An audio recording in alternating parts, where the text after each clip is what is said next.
الحمد لله الذي كفى وسلام على عباده الذين اصطفى أما بعد والله يجتبي إليه من يشاء ويهدي إليه من ينيب صدق الله العظيم.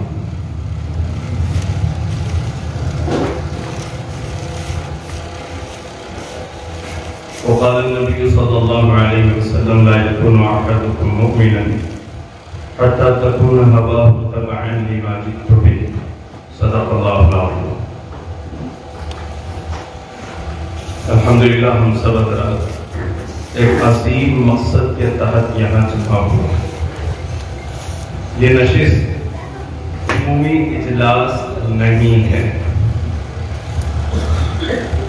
یہ نشست تحریک علماء ہند اس تحریک کی تعارفی مجلس افتتاحی پروگرام الحمدللہ چند ہی روز قبل اسی راستے پر فنکشن ہال میں وجود میں آ چکی ہے. اسی روز شام میں تحریک علماء ہند ضلع لاتور کے اعتبار سے عہدے تقسیم ہوئے، باڈی بنائی گئی. ان میں جو حضرات منتخب ہوئے ماشاءاللہ وہی چہرے آج ہمارے سامنے ہیں. باسطور بنے جنرل سیکریٹری وغیرہ، اور کچھ ہمارے احباب علماء کرام کے دل میں خیال آیا کہ وکلاء، ڈاکٹرز، انجینئر حضرات کا اس تحریک سے جڑے رہنا اس تحریک کی جان ہے، قوت ہے. چنانچہ انہیں بھی مدعو کیا گیا تھا. اراکین عاملہ کے طور پر وہ حضرات میں سے بھی منتخب حضرات الحمدللہ یہاں تشریف فرما ہیں، جو ماشاءاللہ اپنے شہر کے اعتبار سے امت و ملت کے لیے دھڑکتا دل اپنے سینوں میں رکھتے ہیں، اور ان سب کے دلوں میں یہ خواہش ہے کہ اپنی قوم و ملت کے لیے انشاءاللہ ہم مل جل کر کچھ کام کریں گے. اللہ تعالی ہمارے جذبات کی لاج رکھے. یہ تحریک، یہ پروگرام جو آج منعقد کیا گیا ہے، اگرچہ کہ میں کہوں میری کوتاہی، میری کمزوری، جس طرح احباب کو مدعو کرنا تھا اراکین عاملہ میں سے، اب بھی بہت سے حضرات یہاں نہیں پہنچ سکے، اس میں صرف اور صرف میں قصوروار. لیکن جتنے پہنچے ہیں الحمدللہ ان میں سے ہر ایک شخصیت اپنی ذات میں ایک انجمن ہے. جو ہمارے اسٹیج پر تشریف فرما جناب آروائی شیخ صاحب ہیں، اسی طرح ہمارے سامنے جو جلوہ افروز ہمارے جناب غلام ربانی صاحب ایڈوکیٹ تشریف فرما ہیں، ہمارے سر سلیم سر ہیں، سہیل سر ہیں، ہمارے خان صاحب وکیل صاحب تشریف فرما ہیں، اور ہمارے یہ علماء کرام میں بھی ماشاءاللہ وہ حضرات ہیں جو خود ایک تحریک ہیں، جو اس تحریک سے وابستہ ہوئے ہیں. دلی جذبات لے کر ہم بیٹھے ہیں، ہمارے ارادے ہیں ہم کام کریں گے. مہمان مکرم جناب مولانا رحمت اللہ صاحب لطفی دامت برکاتہ جو ہمارے درمیان تشریف فرما ہیں، آپ کو ہم نے دوبارہ زحمت اسی لیے دی، آپ کو دینا ہم نے گوارا نہیں کیا تھا. ہم نے یہ کہا تھا کہ بھئی ترجمان تحریک مولانا مبشر صاحب تشریف لے آئیں اور آپ آ کر کے ہمیں کام سمجھائیں. عہدے تو بانٹ لیے گئے، کام تو دیا گیا کہ صدر صاحب ہیں، سیکریٹری صاحب ہیں، فلاں ہیں، کرنا کیا ہے یہ بھی آپ ہمیں سکھا کر چلے جائیں. اس لیے کہ آدمی جب تک اپنے آپ کو کمزور و ناتواں سمجھتا ہے تو وہ یقین رکھے ہر وقت اللہ کی مدد اس کے ساتھ ہوا کرتی ہے. اللہ تعالیٰ سے حضرت موسیٰ نبی نے دریافت فرمایا علیہ السلام کہ اللہ آپ کی مدد کن کے ساتھ ہوتی ہے؟ اللہ نے فرمایا موسیٰ میری مدد کمزوروں کے ساتھ ہوتی ہے. تو الحمدللہ ہم سب کمزور ہیں، ہمیں اپنی کمزوری کا اعتراف ہے، اور ایک نیا کام نئے انداز سے جب کرنا ہے تو اس کام کے اصول، ضوابط، اس کے طریقہ کار کو سیکھنا بھی ضروری ہے. بس اسی مقصد کے تحت الحمدللہ یہاں عہدیداران کو اور اراکین کو مدعو کیا گیا جو ہمارے درمیان ماشاءاللہ تشریف فرما ہے. خوش نصیبی ہماری خوش بختی کہہ لیں کہ ہم نے ترجمان تحریک کو بلایا تھا، لیکن ماشاءاللہ آل انڈیا تحریک علماء ہند کے کنوینر مولانا رحمت اللہ صاحب ندوی دعوت برکاتہم خود ہمارے درمیان تشریف فرما ہوئے ہیں۔ یہ ہماری خوش نصیبی ہے اور مولانا کی وسعت ظرفی ہے، اور مولانا کے ماشاءاللہ ہم کہیں گے کہ یہ خود نوازی ہے کہ آپ خود تشریف لے آئے ہمیں کام بتانے اور سمجھانے کے لیے۔ دل یہ گواہی دیتا ہے کہ یقیناً یہ آپ کی اپنی فکر ہے، آپ کا اپنا غم ہے جسے آپ اوڑھے ہوئے ہیں، اور آپ اس کو صادق لانا چاہتے ہیں، اور اس کی آپ پکی اور سچی صداقت پیش کر رہے ہیں کہ آپ خود ہمارے درمیان تشریف لائے ہیں۔ اللہ تعالیٰ ہمیں بھی وہ دھڑکتا دل نصیب فرمائے جو حضور پرنور صلی اللہ علیہ وسلم کو اللہ نے نوازا تھا کہ آپ دائم الفکر متواصل الاحزان ہوا کرتے تھے۔ ہمیشہ آپ کے دل میں امت و ملت قوم کا ایک فکر ہوا کرتا تھا، آپ امت کے غم میں گڑتے رہتے تھے۔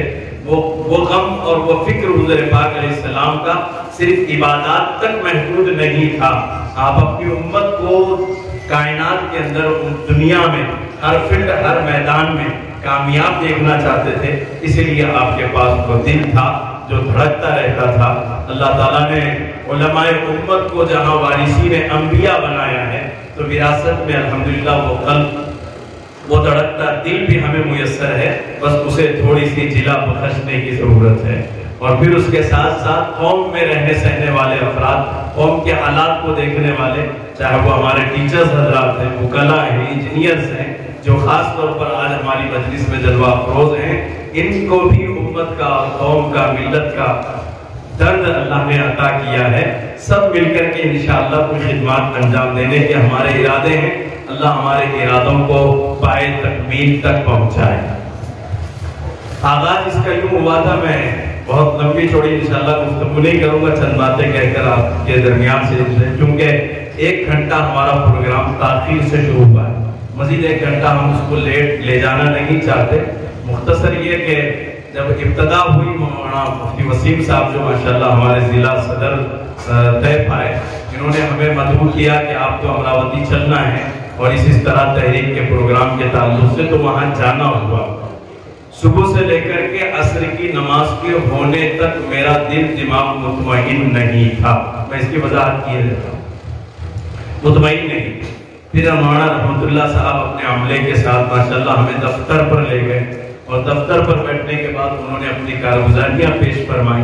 اس کے بعد اس عاجز نے کچھ طالب علمانہ سوالات، اعتراضات، اشکالات، تمام چیزیں مولانا کے سامنے رکھی، اور مولانا نے انتہائی خندہ پیشانی کے ساتھ ان سوالات کو سنا، اور بہت ہی خوش دلی کے ساتھ آپ نے ماشاءاللہ ان کے جوابات مرحمت فرمائے۔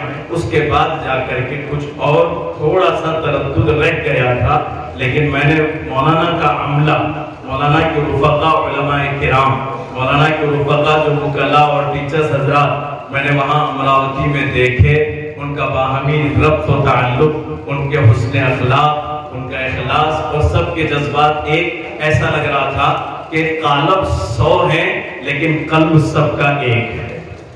قالب اگرچہ کہ بہت تھے لیکن قلب سب کا ایک ہے، یعنی جسم تو بہت تھے لیکن ایسا لگ رہا تھا کہ سب کے اندر ایک ہی دل دھڑک رہا ہے، سب کی ایک فکر ہے، سب ایک دوسرے کے ادب و احترام کے ساتھ اور انتہائی جفاکشی سے اور تڑپ کے ساتھ الحمدللہ اس کام کو انجام دینا چاہتے تھے۔ انتہائی غیر مانوس تھا یہ کام میرے لیے، لیکن ان کے درمیان بیٹھا تو ایسا لگا یہ صدیوں سے یہ کام چل رہا ہے، اور یہ افراد اس سے اتنے مانوس ہو چکے ہیں، اور اس کام کو وہ گویا کہ چہاردانگ عالم میں پہنچانا چاہتے ہیں، اور اس کے ذریعے سے کوئی حسین نتیجہ یہ مرتب کرنا چاہتے ہیں۔ تو وہ سوچ سمجھ کر کے پھر اس عاجز نے ہمارے رفقاء کار کو، اور بالخصوص سرپرست اعلیٰ حضرت مولانا محمد اسماعیل قاسمی صاحب دامت برکاتہم، جو ہمارے اس سفر کے بھی میرے کارواں تھے، حضرت سے بھی خلوت میں بیٹھ کر بہت دیر تک ڈسکس ہوئی کہ یہ کام ہمیں اپنے شہر میں کرنا چاہیے یا نہیں کرنا چاہیے۔ شہر کے اور اطراف شہر کے جمعی حالات کو مد نظر رکھنے کے بعد بہت دیر کے بعد فیصلہ ہوا، اور الحمدللہ دل نے یہ جو ہے اقرار کیا کہ ہمیں بھی اس کام کا حصہ بننا چاہیے۔ اسی لیے کسی شاعر نے کہا ہے، دیوانے کو تحقیر سے دیوانہ مت کہنا، دیوانے کو تحقیر سے دیوانہ مت کہنا، دیوانہ بہت سوچ کر دیوانہ بنا ہے، دیوانہ بہت سوچ کر دیوانہ بنا ہے. اتنی آسانی کے ساتھ ہم اس فیلڈ میں اتر نہیں سکتے تھے, اتنی آسانی سے ہم آپ کے ہاتھ میں ہاتھ دے نہیں سکتے تھے. ہم نے آپ کے اخلاص کو, میں نے 2 ہی باتیں خاص طور پر اپنے رفقائے سفر سے اس وقت بھی کہی تھی. میں نے امراوتی میں ان افراد کو دیکھا اور بہت دیر تک دیکھا, بہت غور و خوض سے دیکھا, اور اللہ کا شکر ہے میں پھر یہ اشارہ کر دیتا ہوں کہ صرف متن پڑھنے کی ہماری عادت نہیں ہے, ہم متن کے ساتھ حاشیہ بین السطور بھی پڑھنے کے عادی ہیں. میں نے وہ تمام حواشی دیکھے, وہ تمام بین السطور دیکھے, اس کے بعد الحمدللہ دیوانگی آئی اور دل میں یہ اقرار آیا کہ ہمیں الحمدللہ یہ کام انجام دینا چاہیے. تو میں نے 2 چیزیں بالخصوص ان کے احباب میں دیکھی. دل یہ چاہتا ہے کہ امت کے کام کرنے والوں میں, خدام قوم و ملت میں یہ 2 چیزیں اللہ سب کو پنہا فرمائیں, عطا فرمائیں. ایک ہے اخلاص, دوسرے ہے اخلاق. ایک ہے اخلاص, دوسرے ہے اخلاق. انتہائی اخلاص کے ساتھ یہ ماشاءاللہ آنے والے مہمانوں کے ساتھ پیش آئے, انتہائی اخلاق کا انہوں نے برتاؤ کیا, اور باہم ان کے کام کرنے کے طریقے میں بھی الحمدللہ خلوص اور اخلاق کو جگہ جگہ دیکھنے کا ایک ہی دن میں بہت بار اتفاق ہوا. اور یہ مانا کہ اخلاق ہی اور اخلاص ہی ہے کہ بجائے ترجمان کو یا اپنے سے کم عہدے والے کسی اور صاحب کو بھیجنے کے, مولانا خود ہمارے درمیان تشریف فرما ہوئے ہیں. میرا دل الحمدللہ آپ کو مرحبا کہتا ہے, اہلاً و سہلاً کہتا ہے. یہ تو ابتدائی بات تھی. اب مجھے کہنا کیا ہے کہ عقابی روح جب بیدار ہوتی ہے جوانوں میں, نظر آتی ہے ان کو اپنی منزل آسمانوں میں. نہیں تیرا نشیمن قصر سلطانی کی گنبد پر, تو شاہی ہے بسیرا کر پہاڑوں کی چٹانوں میں. اس شعر کو ایک زمانے سے, طالب علمی زمانے سے ہم نے سنا بھی ہے کہ عقاب ایک پرندہ ہے جسے شاہین کے نام سے بھی جانا جاتا ہے. عقابی روح جب بیدار ہوتی ہے جوانوں میں, بیدار کا مطلب یہ کہ جب سو جاتی ہے پھر بیدار ہوتی ہے. بیدار کا مطلب پہلے سے روح پیدا نہیں ہوتی ہے, بلکہ وہ بعد میں کسی مرحلے میں آ کر کے بیدار ہوتی ہے جوانوں میں. نظر آتی ہے ان کو اپنی منزل آسمانوں میں. نہیں تیرا نشیمن قصر سلطانی کی گنبد پر, تو شاہی ہے بسیرا کر پہاڑوں کی چٹانوں میں.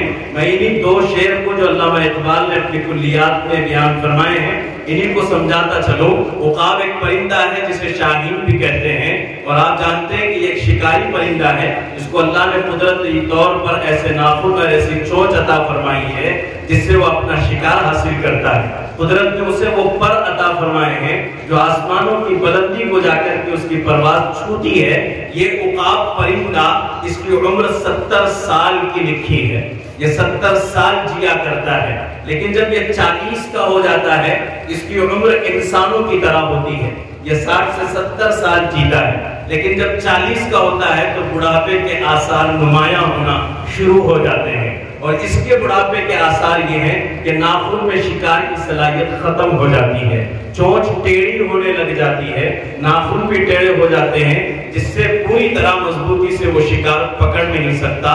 پر بھاری ہو جاتے ہیں, پروں میں اور غلبہ ہو جاتا ہے, وزن کی بنیاد پر وہ پرواز نہیں کر سکتا.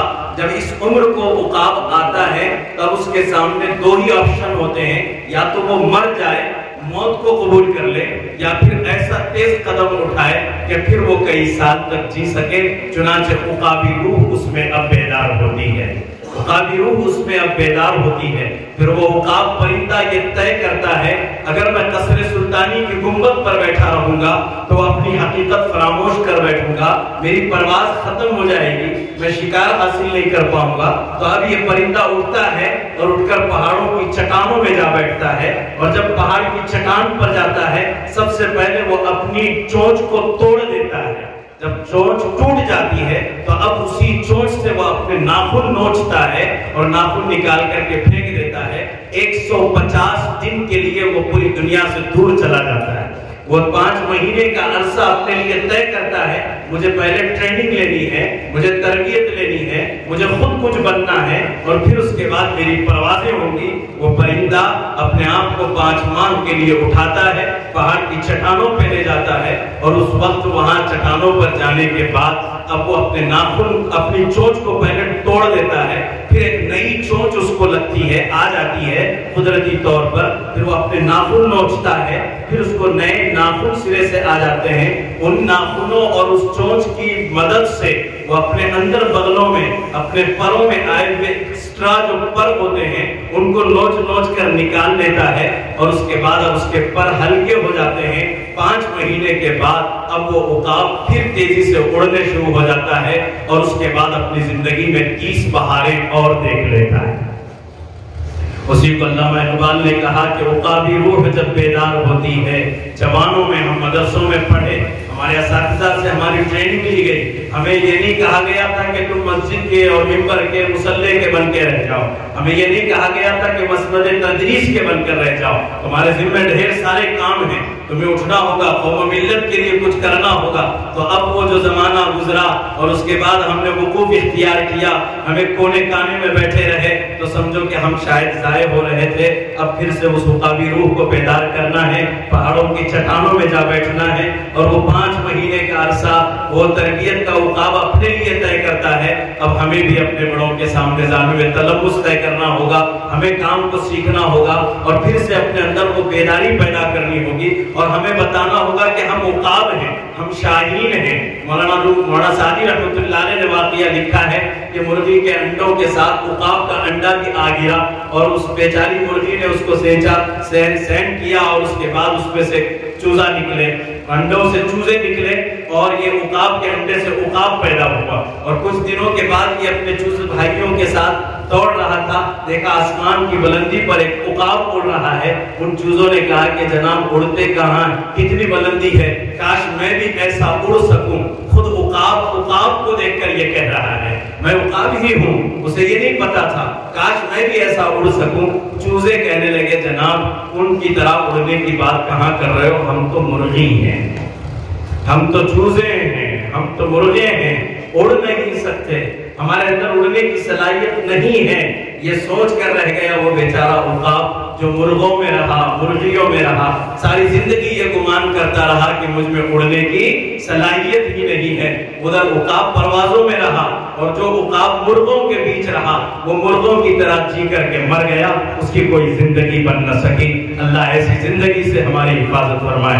اگر ہمارے قلوب میں عقابی روح ہے تو ہمیں اب بیدار ہونا ہوگا، ہمیں اٹھنا ہوگا، ہمیں تیار ہونا ہوگا، اور اگر ہم نے مرغوں والا ماحول پایا ہے تو اس ماحول کو چھوڑیے اور دیکھیے کہ عقاب اڑ رہا ہے۔ دیکھیے کہ امراوتی کا ایک جوان کھڑا ہوا، اور اس جوان نے ٹھہر کر کے 8 مہینے میں ماشاءاللہ ملک بھر کے اندر میں اپنی آواز پہنچائی، اور تحریک علماء کے ذریعے سے الحمدللہ کام کرنا شروع کیا۔ جو رحمت اللہ نجوی کی عمر ہے وہ آپ کی بھی عمر ہے، جو عمر ان کو اللہ نے دی آپ کو بھی دی، جن اکابر سے انہوں نے ذات میں تلمس طے کیا، جس درس نظامی کو انہوں نے پڑھا وہی درس نظامی ہم نے بھی پڑھا ہے۔ لیکن افسوس ہے کہ ہم مرغوں کے ماحول میں جی رہے ہیں، ہم اس ماحول میں جی رہے ہیں جہاں ہمیں یہ ڈرایا جا رہا ہے کہ اگر تم عقاب کی پرواز اڑنا چاہو تو نہیں اڑ سکتے، یہ کام تمہارا نہیں ہے، ہمیں تو ایسے ہی پیدل پیدل چل چل کے چوزوں کی طرح، مرغوں کی طرح ہمیں اپنا دانہ چگنا ہے۔ اس غلط فہمی سے ہمیں اٹھنا ہوگا، اٹھ کر کے ہمیں کام کرنا ہوگا، حالات کا مقابلہ کرنا ہوگا، عقابی روح کو بیدار کرنا ہوگا، اور اپنی تربیت کروانی ہوگی۔ سب سے اہم ترین بات یہ ہے تنظیموں کے ذمہ داروں کو اور ہم سب کو، مدارس کے ذمہ دار ہوں، اداروں کے ذمہ دار ہوں، تنظیموں کے ذمہ دار ہوں۔ ہمارے ہاں اسکولوں میں ٹریننگ کیمپ رکھے جاتے ہیں، ہمارے ہاں اسکولوں میں اور اسی طرح سے پولیس والوں کے اور ہر شعبے میں ٹریننگ کیمپ رکھا جاتا ہے۔ ہمیں بھی ٹریننگ کیمپ رکھنے، ہمیں اپنی تربیتیں بار کروانی۔ حضرت شاہ وسیع اللہ صاحب رحمۃ اللہ علیہ سے کسی نے پوچھا حضرت اپنے شیخ و مرشد کے پاس تربیت کے لیے کم از کم کتنا عرصہ رہنا چاہیے؟ حضرت نے فرمایا کہ 6 ماہ کم سے کم رہنا چاہیے، 6 ماہ کم سے کم رہنا چاہیے۔ اور فرمایا تھا کہ اس کو میں نے اپنے کابر سے دریافت کیا کہ 6 ماہ کیوں؟ حضرت نے کہا، اپنے استاد سے پوچھا تو فرمایا عقابی روح 5 ماہ میں زندہ ہوتی ہے، اور اس روح کو جلا بخشنے کے لیے 1 ماہ اور درکار ہے۔ بہرحال ہمیں تربیت لینی ہے، اسی تربیت کی خاطر بلایا گیا، ہمیں انشاءاللہ یہ کام کرنا ہے، اور اس کام میں ایک دوسرے کے ادب و احترام کے ساتھ، دلی جذبات کے ساتھ انشاءاللہ ہمیں یہ کام انجام دینا ہے، بغیر پیچھے مڑے ہوئے، بغیر پیچھے پلٹ کر دیکھتے ہوئے کہ ہرن کی رفتار فی گھنٹہ 90 کلومیٹر ہوتی ہے اور شیر کی رفتار فی گھنٹہ 58 کلومیٹر ہوتی ہے، اس کے باوجود ہم نے دیکھا ہے کہ شیر ہرن کو دبوچ لیتا ہے صرف اس لیے کہ ہرن پلٹ پلٹ کے دیکھتا ہے اور وہ شیر کا شکار ہو جاتا ہے۔ جوانوں آپ آگے دیکھ رہے ہو، ایک نوجوان بیٹھا ہے اور ان کے ساتھ رفقائے کار ہیں، آپ آگے ہی دیکھیے۔ میری گزارش آپ سے صرف یہ ہے پیچھے پلٹ کر مت دیکھیے، کیا ماحول ہے، کیا راس آئے گا، کیا راس نہیں آئے گا۔ خاص طور پر میں اس فضا میں جی رہا ہوں، آپ بھی اسی فضا میں جی رہے ہیں جہاں ایک جملہ خاص طور پر کہا جاتا ہے، لوگ کیا کہیں گے، لوگ کیا کہیں گے۔ قرآن میں ان کو جواب دیا ہے، قالت الیہود عزیر ابن اللہ، قالت النصارى مسیح ابن اللہ۔ لوگوں نے تو یہ بھی کہہ دیا عزیر اللہ کا بیٹا ہے، لوگوں نے یہ کہا مسیح اللہ کا بیٹا ہے، لوگوں نے پتہ نہیں کیا کیا کہا محمد رسول اللہ کو، یہ مجنون ہے، یہ شاعر ہے، یہ دیوانہ ہے۔ ہمیں صرف نظر کرتے ہوئے صرف یہ دیکھنا ہے کہ کل میدان محشر میں سرکار کیا کہیں گے، ہمیں یہ دیکھنا ہے اللہ ہم سے کیا حساب و کتاب لیں گے، ہمیں اس تیاری کے ساتھ کھڑے ہونا ہے۔ اللہ ہم سب کو ان تمام باتوں پر سمجھ کر عمل کی توفیق نصیب فرمائے۔ طوفان نوح لانے سے اے اشک فائدہ، طوفان نوح لانے سے اے اشک فائدہ، 2 بوند بھی کافی ہیں اگر دل پر اثر کرے۔ وما علینا الا البلاغ۔